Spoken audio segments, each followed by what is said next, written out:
Well, a very good afternoon on the 3rd day of March 2025. I've come a long way to sit and gaze at this Milta- the Ptarmigan Ridge, the Miltarmigan up there. And as you can see, there's still plenty of snow lying around, but this is on the opposite side from Ben Lawers. Ben Lawers is way back that way. And I'm taking this road over to Bridge of Balgie. The dam there, is it Loch Leyden? It's not Loch Leyden, Annie. What is it called? I'll stick it up. It's not a great view, a dirty windscreen there, you see. But I've walked this route from Killin all the way to Kinlochranach. And I stopped over at Glenlyon and rested my head overnight. It was a long, arduous hike with a very weighted rucksack. But I pulled in for a moment just to gather my thoughts. It's very cold outside. Actually, it's not. It's very spring-like down in Strathern, but we're up in the mountains here. So we'll get more snow. I keep telling you this sort of stuff, but it's only early March, and there's definitely more to come. But I was thinking there about different things as I was driving up. I was thinking about the, sort of my philosophical view on life, and the thought that, well, say you live for 75 years, and 75 is quite young actually in this day and age. But with so many illnesses, and the standard of living has fallen dramatically in the last 15 years for most people, last 30 years especially. But certainly in the last 15 years or 18 years in Scotland under these bloody nationalists, people's life standards have gone really downhill. And of course, council tax increases in the local area by 9.5%, and most people don't get wage rises of that. People who are unfortunate enough not to be able to work, well, their income only rose by, or is set to rise by 1.7%, which is complete utter. Well, it's a slap in the face, isn't it? 1.7% rise on your benefit payments, and a 9.5% increase on your council tax, and then add in utility bills and just everything else that goes with it. But what I was saying about your age, say for example you're not going to live to 100. Very few people live to 100, although used to. In fact, more people lived to 100 back in the 18th and 19th century than do nowadays. It's completely bizarre. Say you live to 75. Okay. Say you've got 75 years on this planet. Well, you've got to chop off 25 years right away for sleep. So if you live a full 75 years, you're only going to be awake for 50 of those years. And if you spend a lot of time milling around, fucking about during the day, you could probably lose probably about another 5 years out of that 50. And so I was also thinking that, if your tendency to sort of be miserable and moan, I like moaning, but there's a purpose for my moaning. Once you get the moaning out of your system, your mind and body become elevated. And so So generally that's why people in conversation, the first thing they do is bloody moan. Generally moan about weather in the United Kingdom, but how are you getting on? Not so bad. Well, actually, you know, I've done this and that and all the rest of it, and spent about 15 minutes moaning to each other about, you know. But that's just human nature, of course. But what I mean is, if you have a tendency to moan a lot or be miserable, then even if you spent 1 minute on every hour being miserable, I mean that's a whole hour in every day that you're spending just being miserable. You know.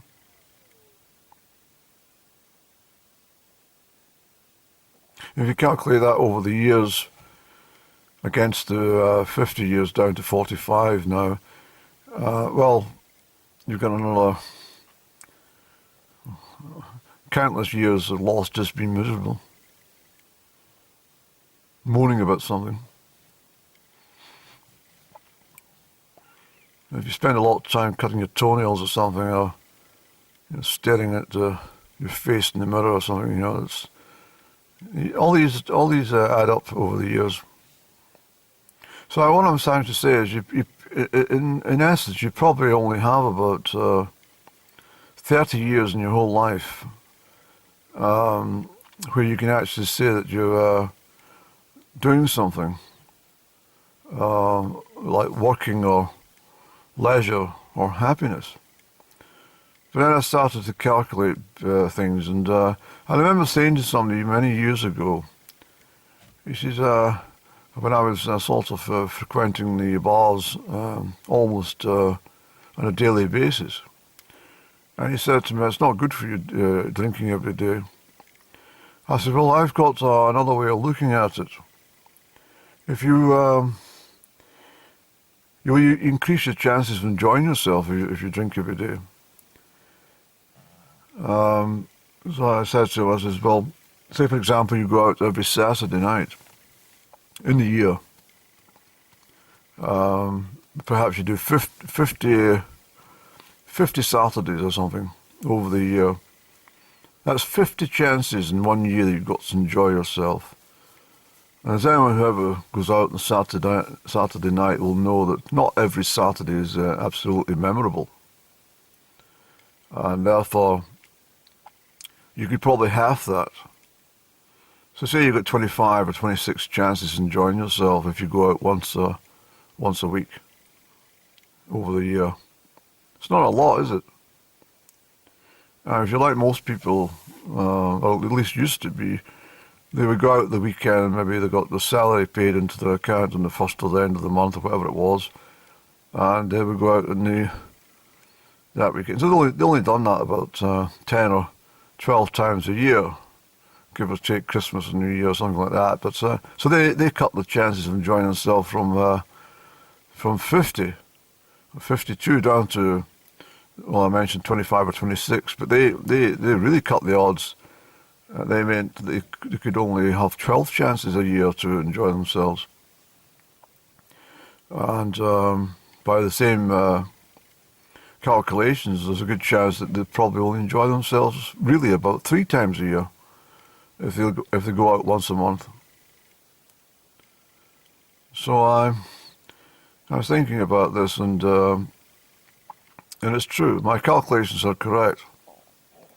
And if you're like most people nowadays who can't bloody afford to go out because of council tax, then you probably go out maybe on a special occasion or something. Depending how special you value an occasion, you might only go out 3 times a year. There's a good chance you'll only enjoy yourself once out of those 3 occasions. So once a year you can enjoy yourself. It's not a lot, is it? Especially when you've only got about 30 years or 45 years calculated it, because the rest is, as I said, spent moaning or sleeping. And if you work, if you're a workaholic or something, and you're spending 12 hours a day working, or even 8 hours a day earn a wage, and obviously a lot of your years are taken up by working. 25 years actually, possibly more.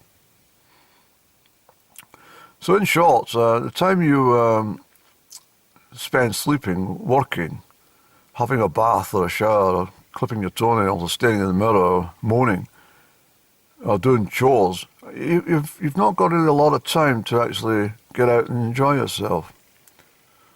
So this is why I like to come out and enjoy myself.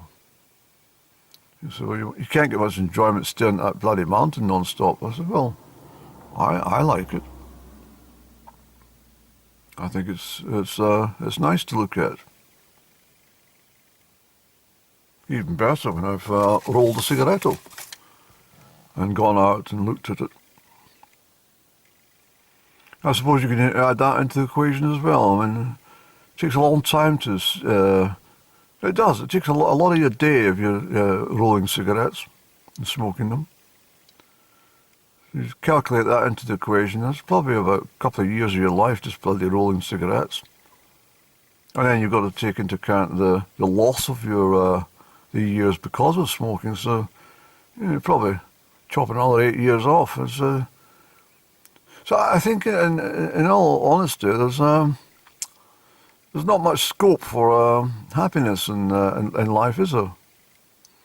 So you've got to make yourself happy. You've got to enjoy yourself. And I stopped off at the Crieff co-op there to get some garlic and bloody onions because I forgot to get them. I thought, well, everyone's very sort of low-key miserable. And I thought, let's cheer it up. And I said to the assistant, I said to her, thanks very much for helping me, and do have a good afternoon. And I could see her perk up completely. She was like, oh, there's a nice chap.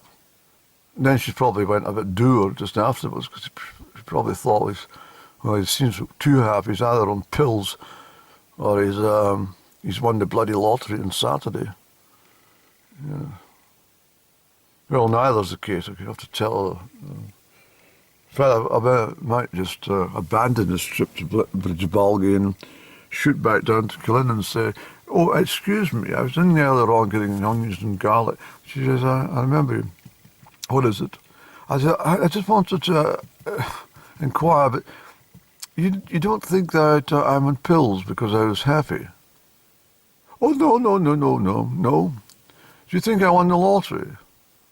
Well, as a matter of fact, the gentleman standing behind you, because I think you maybe won the lottery. He's very happy. Come on, Andy, let's get along this way. In fact, I decided to cheer people up. I've got a new mission for the springtime. But I'll try to keep it up all year, actually. I'm going to get these stickers printed. These Be Happy stickers with a smiling face and stick them places. But I've decided not to use smiley faces. I've decided I'm going to put, remember to pay your council tax. And I'm going to sign off in every email or any letter, any official documents I send. I'm going to best regards or kindest regards, But P.S. Remember to pay your council tax, please. I think that's not a nasty thing, is it? No. But I think I'll definitely get some stickers and maybe stick one here, a passenger in the car with a sticker over there, and he or she'll be able to sit and look at it and go, remember to pay your council tax. Oh yes, please do. We need it for local services. Yeah. Services that were cut by about 19% in Perth and Kinross area, but the council tax had gone up by 9.5%. I can't work it out either.